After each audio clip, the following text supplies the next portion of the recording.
Hi, everybody. So we'll talk about a Monte Carlo model of Argon in lunar exosphere, especially transport, loss, and storage of Argon in the cold traps. So a little bit of context and history. So Argon was detected during the Apollo 17 mission together with helium neon with the LASSE mass spectrometer, which was deployed on the surface of the moon in the late 1972. And LASSE was was detecting the flux of the oncoming particles. So you can relate detected the flux from into the concentration, assuming the maximum distribution. So you have the flux is equal to the concentration times the mean velocity divided by 4. And so the concentration of argon was observed to vary during the 9 donations in which LASSE was active. And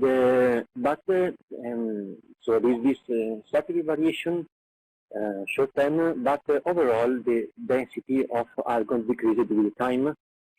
I have here plot of potential rate versus time, and you can relate the potential rate to the concentration actually. So you can read this plot sorry, as a concentration of argon with time.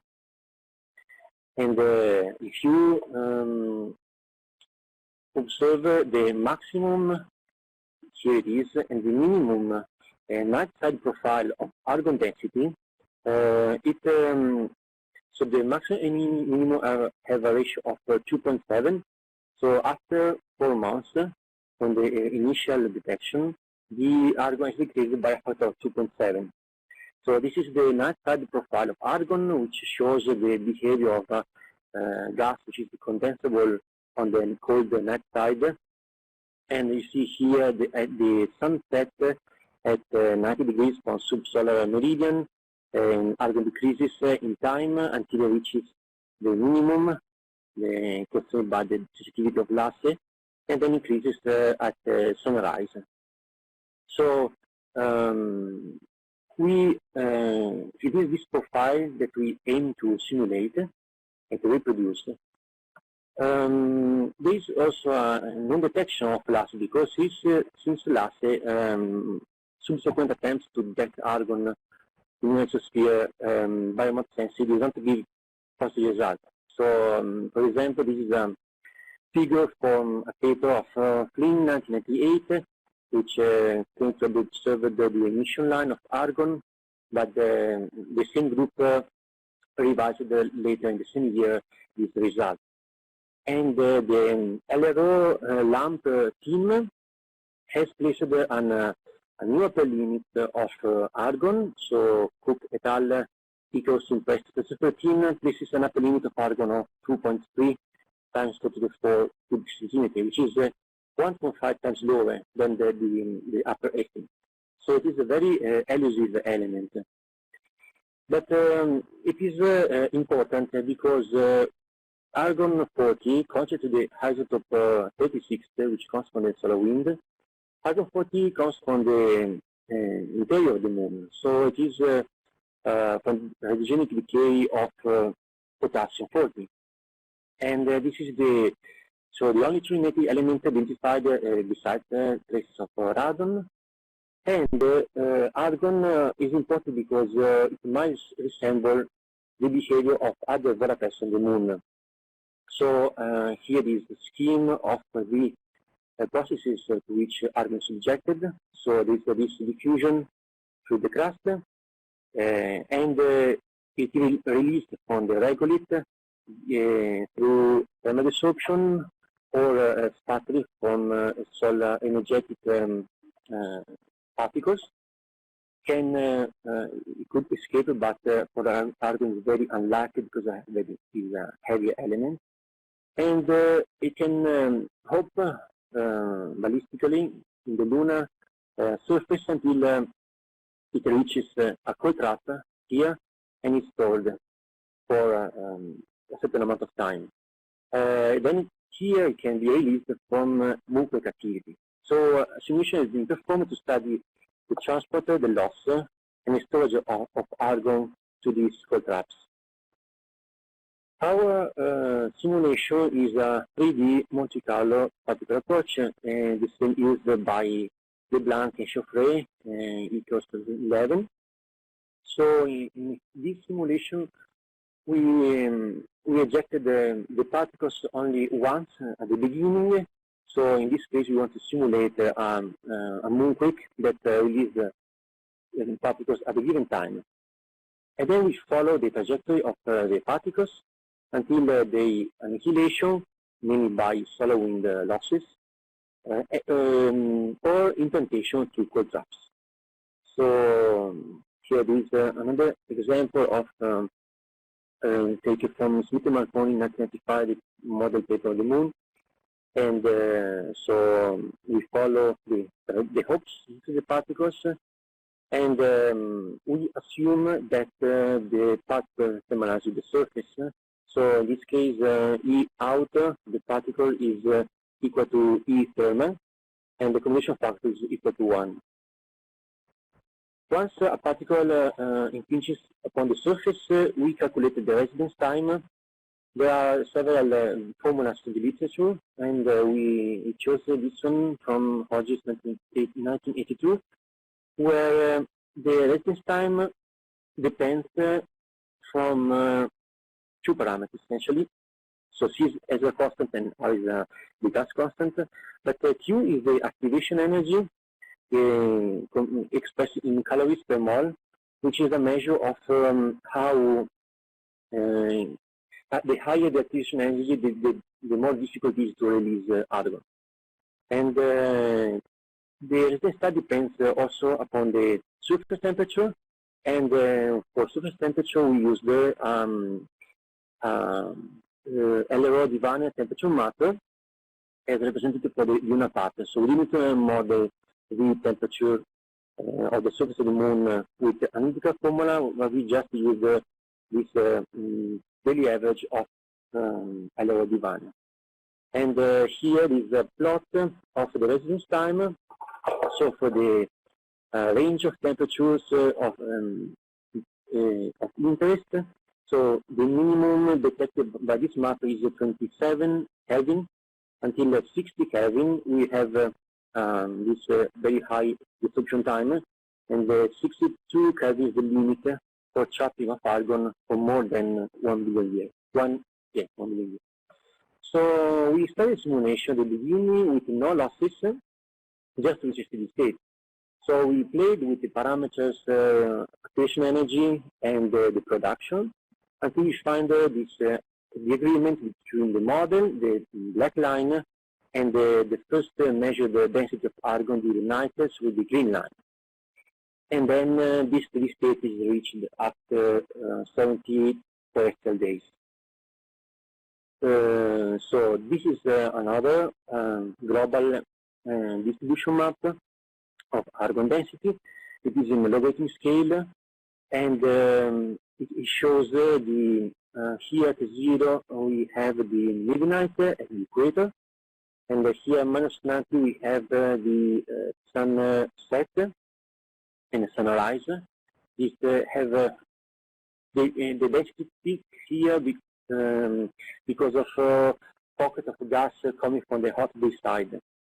And from minus 90, the sunset, to the plus 19, the sunrise is here, gradual decrease of the density with time.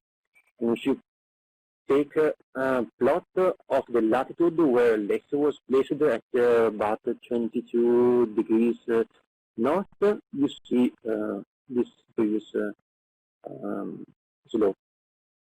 So then we included the loss by solar wind, and this includes two processes. The main contribution is photonization. So a solar photon ionizes an argon atom, and it can be entrained in the solar wind. And there is also a probability of recycling of these argon ions into neutral atoms, and we consider in the simulation of 10%.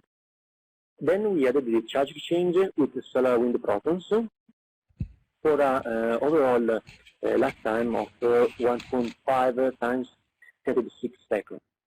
And Sorry, here you have 90 seconds. Okay, sure. So here is the plot of the photonization rate, and so at the beginning we did not turn on the ionization because we want to reach steady state. Then we turn on the ionization, and we see here this increase with time, which is an artifact of the simulation. But then it reaches a peak and then decreases. This is a real effect because there are less and less atoms photonized. So this is consistent with the previous values of the photonization rate. And the black line here is the density with solar wind loss after 4 months. So we couldn't reach the observed density, the red line, after 4 months of the simulation. And so we need to include additional processes. And so we did so by including the cold traps.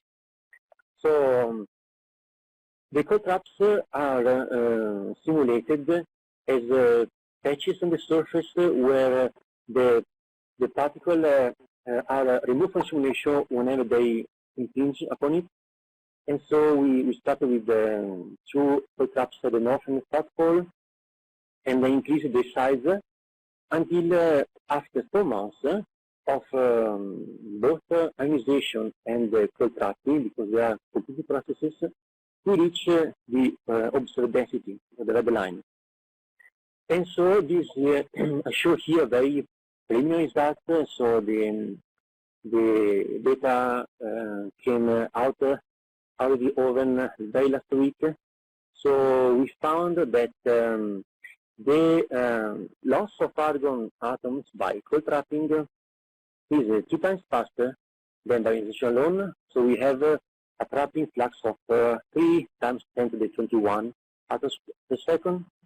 And we estimate this very preliminary estimate of 3.5 times 10 to the 30 atoms trapped in 4 months, which corresponds to this amount of 2.4 times 10 to the 5 kilograms. And the area of the cold traps is 0.26% of total lunar area, which is higher than the area of trapping for water, for example. So next step would be to compare this simulation with the places where the temperature is always below 60 Kelvin. And so here, my last slide, I summarize these training conclusions. So we included in the simulation the solar wind charge exchange together with the photonization, and we found that we need 2 times more atoms trapped at the cold traps than photonization and charge exchange alone. And the argon stored in the cold traps after 4 months is 10 to the 5 kilograms. So future steps for this model are to investigate not resources, because as I said at the beginning we used only one emission at the beginning of the simulation. Now we want to investigate different sources and increase the solution, because I degraded the banner map to speed up the simulation, and consider long-term evolution of argon. So taking into account the variation place to place of the cold traps, and investigate why we found a high creation energy compared to the previous parachute values. And most of all, finally, we multiply the specific model to model the burial or the release of argon, which is stored at the surface, and calculate at the end the column density and the price of argon line. Thank you. And this is all. Thanks. Well, looks like you got a few questions here. One question is the absorption residency time, whoops, hold on here. Is the absorption residency time obtained from laboratory experiments or to the fit of Hodges and al. data? If use the Hodges data, we use that formula for the absorption time. And we know that it is higher even than the laboratory result.